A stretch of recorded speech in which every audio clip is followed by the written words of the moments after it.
Computer. Hi, everyone.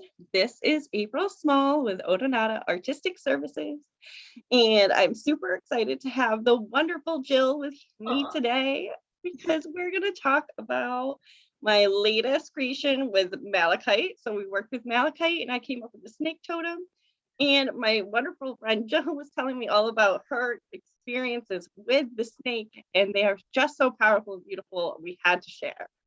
So Jill, feel free to tell me, well, tell everyone about yourself, about your artwork and Oh, whatever, and then we'll get into talking about the snake totem. all right, perfect. Well, one, thank you so much for having me. It's always so fun to share every time I'm sharing with somebody. There's so much richness that comes out of it and treasure. So that was so fun the other day when we started talking because it just helps me also connect to what I have passion around, which is art and the world. So I am an artist, teacher, coach thing. Yes. I always think like I'm mostly just me. Yep. Amazing uh, you. aw. And let's see, I live in the Northern Sierras. I am a mom.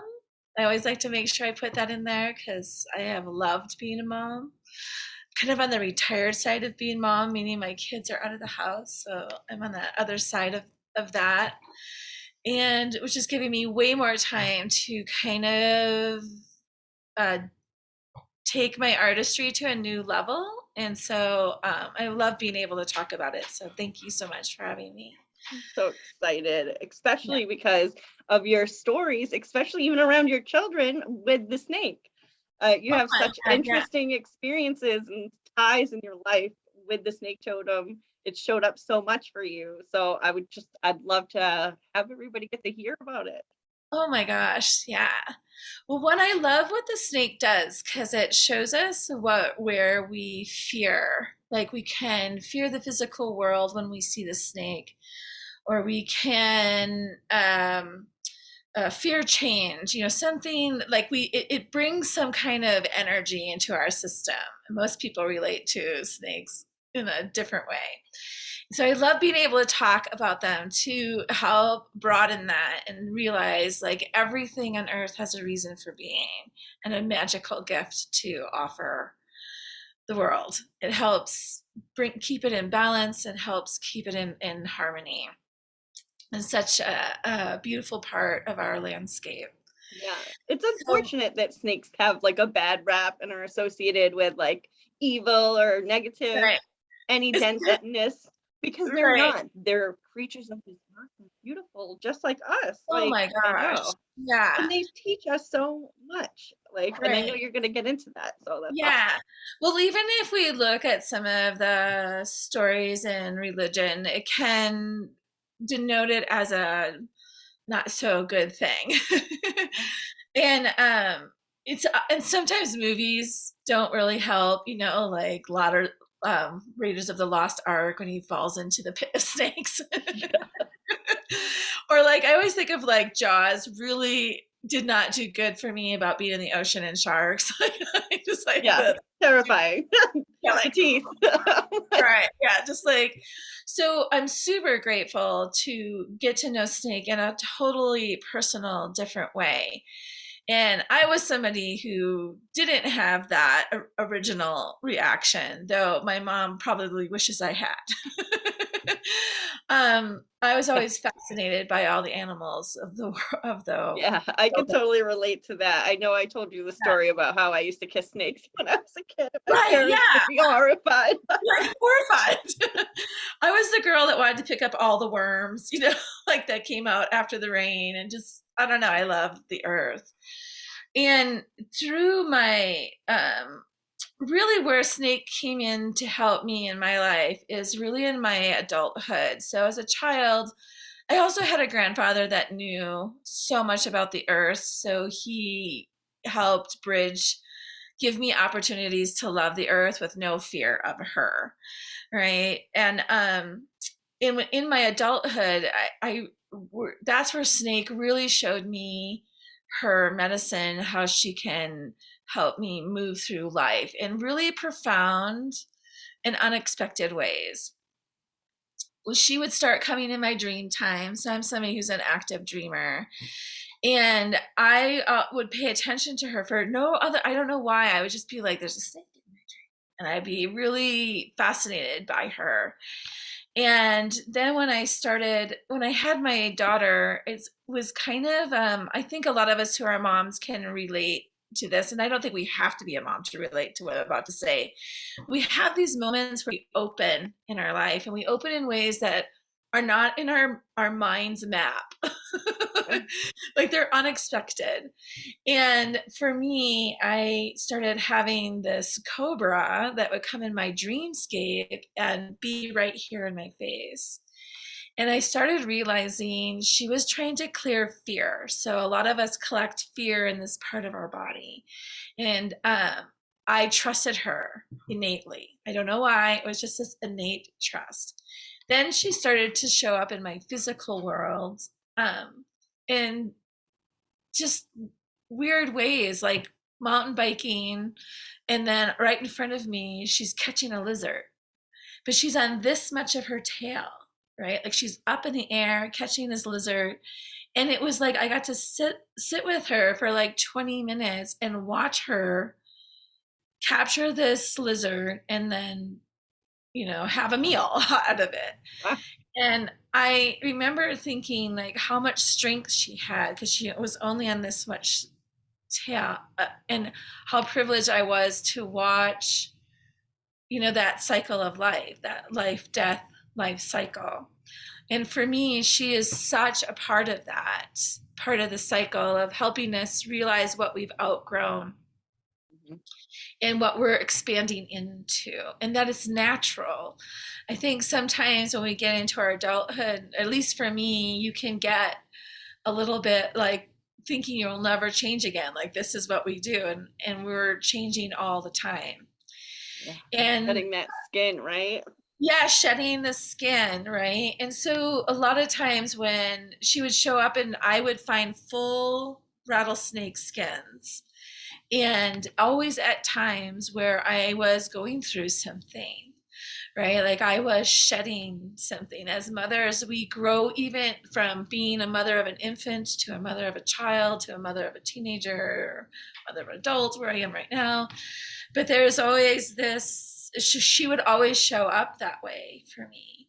And and in my artwork, she started to show up and show me things. And then I got a tattoo with I was always fascinated by the, I forget what it's called. I'm not going to say it right, but it's where the snake is eating its tail, right?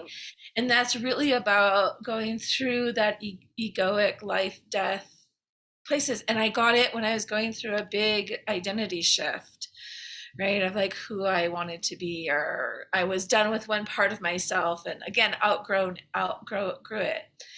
And then I watched my son, who I always knew maybe has not had that many times on earth. And he has this interesting relationship with snakes where we would be in the rocks, like in Southern California, and he would jump over and there would be like, I am not kidding, like 3 or 4 rattlesnakes. Oh no. They would just kind of look at him and move on. I was like, huh. Like the first time it happens, you think, boy, you were lucky. And then it was a repetitive pattern for him. And I always thought like that snake has something to tell you. And I think about, I've gotten to study with an Apache woman, and she comes from the snake clan, that's a whole nother journey of how that came, how snake guided me. So I think the important thing is like we find these things in our life that are repetitive, that are always there. If we start paying attention to them, they just open up a whole nother world to us in the way that we can relate and create our life. Yeah. And so he would just have these, it was just fascinating, this rattlesnake thing. And what I really realized is the medicine itself is about lead into gold, which I love because then you intuitively put the gold into your painting. Like I just love Yeah. that, And right? and that was like how I was so glad that we had connected because I couldn't figure out where Malachite and the snake were like kind of coming together. And I think I was maybe had a little bit of a block. Like, and you came in and you had all of the answers and you told me the Oh, story about the snake and the snake bite yeah. and how the venom turns to gold. And I was like, well, that makes sense now why I had to put gold. 'Cause I can't see Right. The it. gold in it. Yeah, Yeah. so the snake has gold right in Right. it, Right. and I'll have a better picture of this Right. linked I in just the love video, but that. yeah. Yeah. So In in my belief system, the way that I understand things that were innately and then got kind of affirmed when I was working with different medicine women was that we have these spiritual transformations and it does come out in our physical world, right? Like it'll come out through our physical being, and to me that's our completion, just like the snake physically, when she's done, she sheds her skin, and then that is a completion cycle in that moment. yeah, And I think that that's super interesting because I always think of like I can tell when my energy is stuck that needs to move, and I always think of yoga, and I know snakes are associated with yoga, but also there is this thing around the again I'm really bad with names, but it's that beautiful rod that has the snakes that go up it. So there's the one that's more yep, Egyptian, that has that male female energy that goes up, but there's also the medical one, and the medical one is only one snake. So I always thought that was very interesting because to me they're working with the physical body, yep, the physical part of the transformation or healing. And so working with her really helped me align with watching how when there's something that's lead or heavy in my body, of how to help move, to listen to snake, to help find the movement, to help it come into the transformation, whatever it needs to yeah, be. And I think about a lot of the cultures that hold the snake sacred, right? There's like the snake temples that are in Thailand and Cambodia, and then there's the snake clans. And I don't, I only have a small knowing about that, but that they all have dances that help with that movement, right, of energy. So I always think that's interesting yeah, too, right? These relationships. And I would say that I've had a couple of very profound physical encounters with snakes. So I lived in Australia for 3 years, and you have to get to know them really intimately quite fast because they're quite poisonous. And where I lived was in an area that held a lot of them. So, and I had little kids. So I was like, oh my gosh, I'm going to have to make sure. That's what she reminds me of, by the way, this snake that I ran into. So our first night there, my husband had to go out to the bathroom. We were living in these dongas, so I didn't have a bathroom in it yet. We were waiting for a house. And there was this beautiful snake on the rail, right? And so he's like, "You guys, there's a snake on the rail." We all get excited about it. And she kind of turned and then looked at us and turned back, right? And she's huge, like huge, long snake. And she was an Eastern brown, which are very poisonous. So anybody from Australia is watching this, you'll know what I'm yeah, talking about. And they usually don't come up on to the verandas. So, and it was like a good flight of stairs up the veranda. And so we didn't know, we were learning about her. So I didn't know that. And afterwards, everyone was like, she was what? Up on the veranda? I'm like, yeah. Amazing. She And was she coming to say hello, seeing who the new neighbors are. right, yeah. And right at the heart level. So she turned and, if she would have decided my husband was a threat, she was going to go right for his heart center. So there's all kinds of, full circle thing for him with that. So I was like, wow, that's quite, Yeah. medicine. Like I knew we were in a medicine moment. That's Nope. what I I'm call it. getting the chills. Just Yeah, like that's a medicine moment. Yeah, that's a I could medicine. feel it. Yeah. And then I was by myself. We had moved into our house, which is up on this hillside on this property that my husband was a teacher at a field station. And one morning, I was really in fear. So here it is. I was in fear about these snakes because our grass was really high around our house, and the kids, I love them being outside, but they would just be running. I'd be like, oh. Yeah, I would be petrified. Yeah. So I got up one morning and, when we're in that place of really listening, right, which can come and go out of a day, I just happened to be in one of those listening places and I heard, come outside. And I'm like, okay, okay. So I go outside, and for me, I kind of, everybody, all of us receive messages from Earth in such different ways. And I can hear. So I'm somebody that hears things. So I hear close my eyes. I'm like, okay. So I'm closing my eyes, and we lived on this hill, and I'm walking down the hill like a snake. Like I'm walking like this. And I kind of I stop and turn. So I stop and turn, open my eyes, and there she is. And she is huge, all rolled, all coiled up. And I'm like, and all of a sudden she turns and looks at me, and I start a dialogue with her. I am like, I'm really frightened of you. I said, I'm really frightened. I have little kids. Because I wasn't really frightened of her. I just said, I'm frightened. I have little kids, and they don't know your land at all. And they don't have any idea of how powerful you are. So all of a sudden I hear, go get them. I'm like, okay. So I'm really in a mystic moment, right? Yeah. So I go and get them, and I bring them down thinking, is she really going to be there? Sure enough, she was. And she turned and looked at them, and then she said, okay. And I told her I would respect her land, like I would respect the land, and we would be mindful, and we're really grateful to be there. I was just like anything coming out of me. And she took off. And we lived there for 3 years, and we did not see her again until the day we left.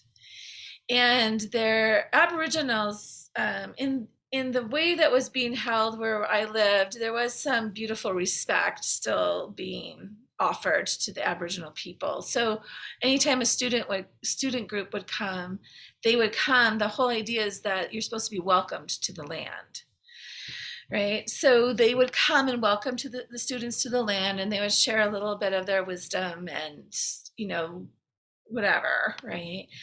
And so when I told one of the elders about this, she's like, that's the goddess energy. We call her the goddess. I'm like, she has a name? So beautiful.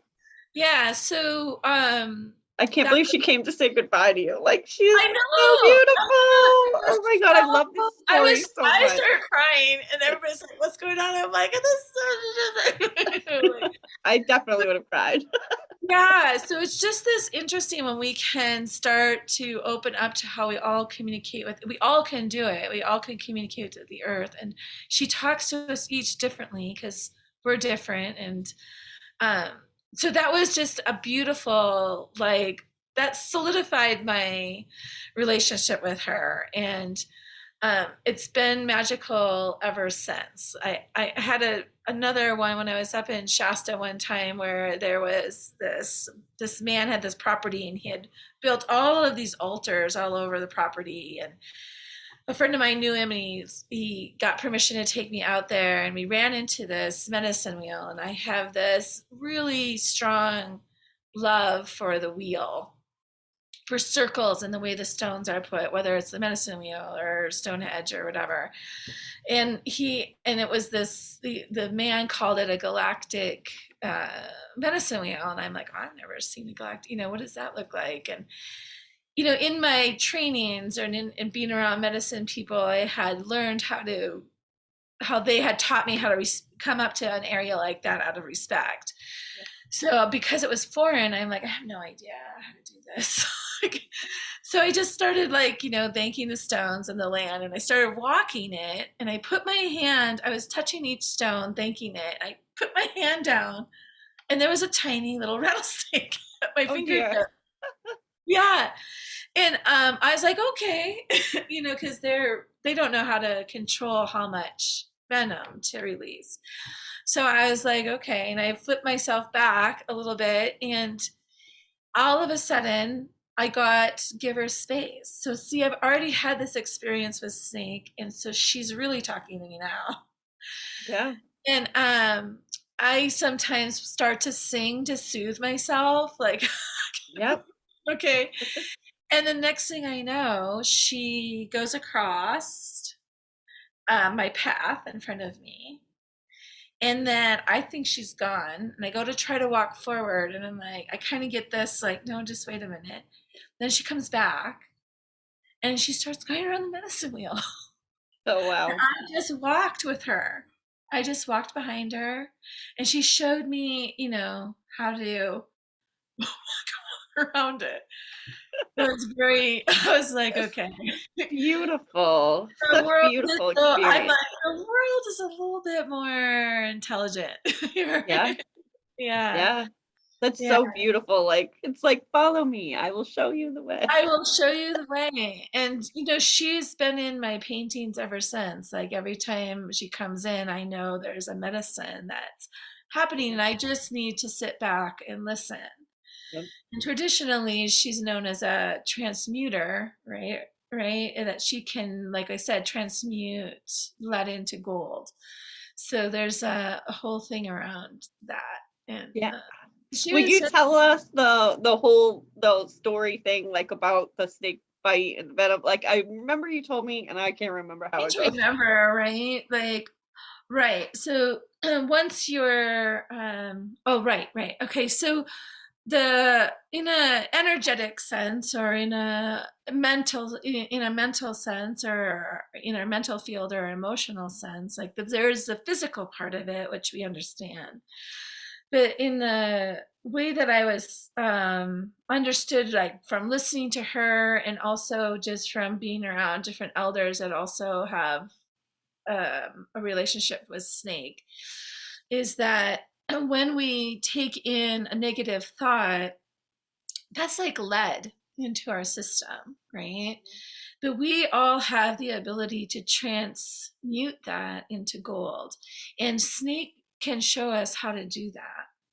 And when we look at the Mayan tradition, like the serpent snake, right? She's all about that's taking the shamans through a transformative or transmutation, transcendence. It's all of that for them process, where it's about clearing the mind and clearing the heart space and clearing even our spiritual beliefs that can keep us, like we have our shield or our skin, but we do outgrow it. It changes, and it moves. And so she really can show us how to uh, that process of transcendence or transformation or transmutation.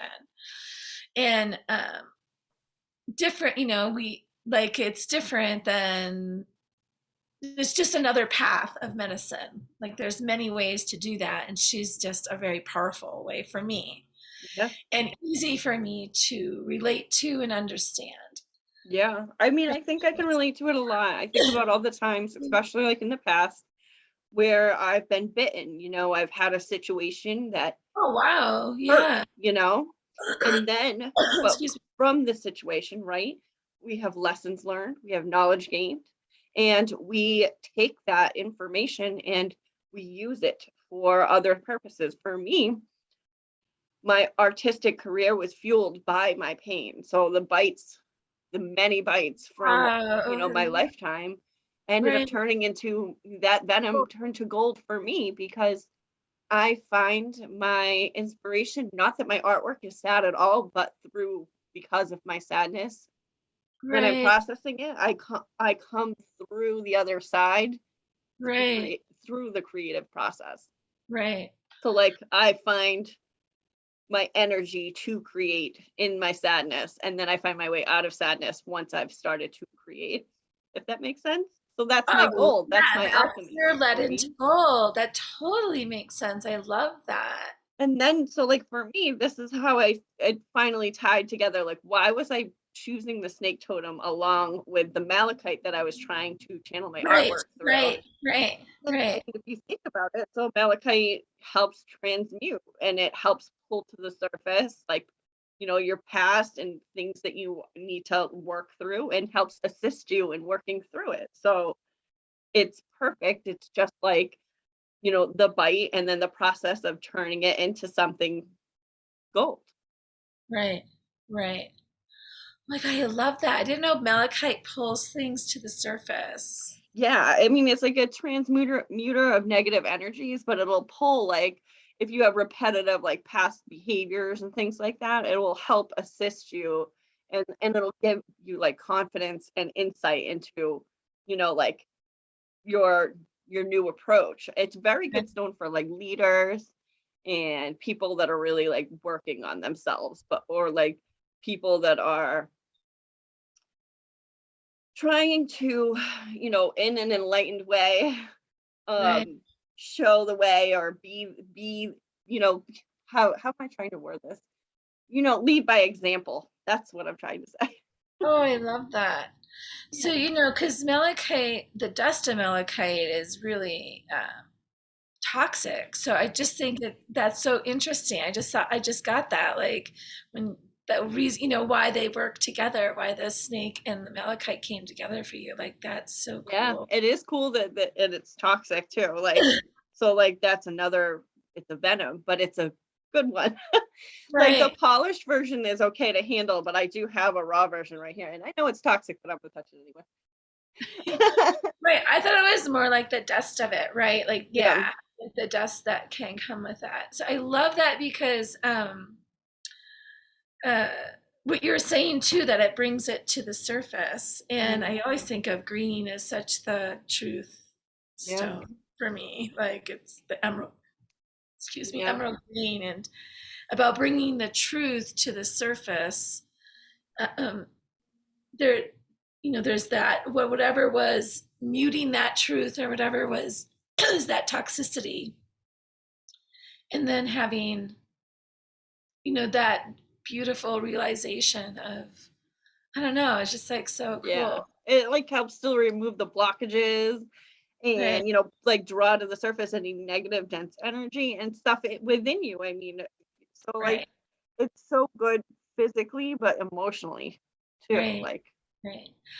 And for a lot of or at least the cultures that I've had a chance to listen to and hear, that if you had snake medicine, however they identified that, there's many different ways that they go through identifying with that, is, those were the healers. So yeah, I just yeah, I mean, love your snake. I just can't get over it. I can't. I think it's amazing. I know I cannot wait. Like it's all pretty much done. I might touch it up a little bit and then I'll be posting it and I'm sharing it with you all. And I Yeah, can't wait to share everybody this video because you just shed so much light and knowledge. And I think that people are really going to look at snakes differently and hopefully with a little bit more love yeah, now, right? Because they're beautiful and there's so much medicine and knowledge and like things that you can gain from the world around you, even the things that you think are dark or evil, right. right? Because like the shadow isn't scary. We need to lean in and learn and be accepting and just Mm, loving all of the different pieces of Earth and all the gifts that Earth has to offer, like snakes and other creepy things. I always love how you say that. That's one of my little gifts I get from you is you always say lean in. Yeah. And it's such a gift of remembrance, like to lean into things that we think aren't supportive, but maybe they are. Yeah, I Right. mean, there's so much to be learned, especially from things that are uncomfortable. Like, that's where Right. the real juice is. Like, that's the real gold right there is when it Right. feels uncomfortable. Well, why does it feel Right. uncomfortable? Like, is it scary? Is it going to hurt you? Or is it a limiting belief that you've created? And how Right. can you work through that? And what can you learn from it? And how can you teach others to work through it? Like, Right. because the whole Right. point of our existence, right, is to enlighten and share with others. Right. The At other least for thing I me. love, yeah, I love that. The other thing about Sig, I was just thinking as you were talking, is that she also teaches us to rest when we're shedding. So she goes into a torpor, right, before she sheds. So she goes into this place of silence and stillness. And to me, I always think that she's resting, leaning into, I'm going to use your sweet word, leaning into the space that she created for herself to rest. And then she just knows and she wakes up and she rubs her little nose and comes out of her skin. So Wow. I think about that because I think we live in a world that we have to, if we're not in motion, then we're less than. If we're not doing, or at least I have run into Mhm. that. Yep. And I definitely feel that way. Like, I took yesterday uh, to be like a bum and I felt so guilty. But like the day before, I was yeah, super hyper productive and I wore myself out. And then yesterday, I had no energy. And I was like, well, today has to be a day of rest. So I literally sunbathed for most of the right. day, just right here See, in my it's a little beanbag. snake. Right, because if you watch them, there's just this they have this interesting relationship with the sun too, right? Yep. And temperature and I know uh, I've crossed them like on a trail or whatever, and they'll be sunbathing and just hanging yeah, out in the middle of the trail. I'm like, oh. And I yeah, remember like seeing how everyone was so scared, and I was like, it's just a snake. Why right. is That's what everybody I so mean. We afraid of can't you? believe stories of fear that aren't true, and that's what she's. When we work with her from a medicine, spirit healing, it's about how she's really good at helping us find where we're holding fears that are in the illusion. So, yeah. Oh, Amazing. wow. Very cool. I love it. Thank you so much for sharing with us today. Is there anything else that you had that comes to mind that you'd like to share? Let me just see here for a minute. Well, one, just thank you. Like, just feels so wonderful to be able to share what I know, and I am thank so, you for giving me this. so blessed to have come across and gained a friendship with Yeah. you. I feel like you've taught me so much and shared so much valuable, like really valuable information that I cannot wait Oh, to share with the rest of the world. You're so awesome. oh, thank Thank you you. so much for coming on. Like, Oh, well, I really appreciate it, and I just look forward to the next time we get to just be together. oh yeah, and it'll probably be soon. We keep bumping into each other so much lately, and I love it. Yeah, me too. All right. Well, thank you so much for everyone that is watching. I hope you gained some information about this, and I hope you all have a really wonderful day. I love you guys.